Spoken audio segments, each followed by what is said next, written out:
back to my YouTube harmonica channel. This is Donald Green, and we're doing some mini harp tutorials on the channel. And today we're going to talk about keys and also position. So in music, of course, we have keys. And those of you who may be familiar with the keyboard,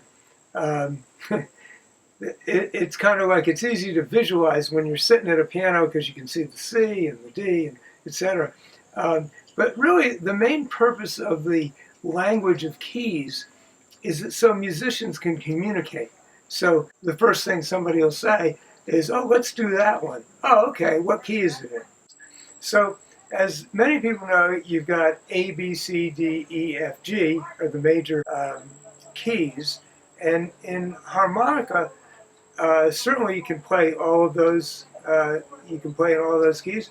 If you play what's called straight harp, you are playing in the same key as the song's in. So, for example, here's something in straight harp.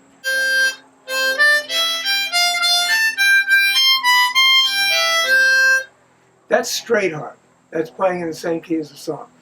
There's also something called cross harp, and that's when you play in. I don't want to get technical because really it's a lot better if you don't get there's too much of that, and just kind of learn it, intuitively. But you're playing in a fourth below the key, so that's called cross harp. So in cross harp, if the song is in the key of G, you're using a C harp. That happens to be the harp that I have. C harp is really, if you're going to buy one harp, I would buy a C. And in that situation, your positioning and the way you're getting around is not straight in the key, but in the fourth. So here's an example of playing harp and cross harp.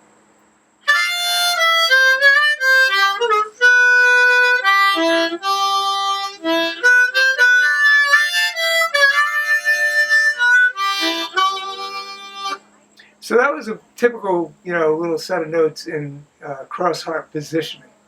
So the main things that you're going to want to concentrate on is, another thing that people often want to know is, well, if I'm going to get a couple of harps, what should I get? Definitely the C is clearly the best first choice. Second choice, you could make the argument for an F harp, because that's in cross harp positioning. That's when they're playing in the key of C, which is very common. You could also make a good argument for a D harp, which is what you would play if the song is in the key of A. Those are, I would say, the basics. And then maybe the next one you would get is a G harp, which is what you're going to use in cross harp if the song is in the key of D. So thank you very much for listening. We encourage you to like and subscribe to this channel. And feel free to comment below on anything that you'd like to see covered in future lessons. Thanks a lot.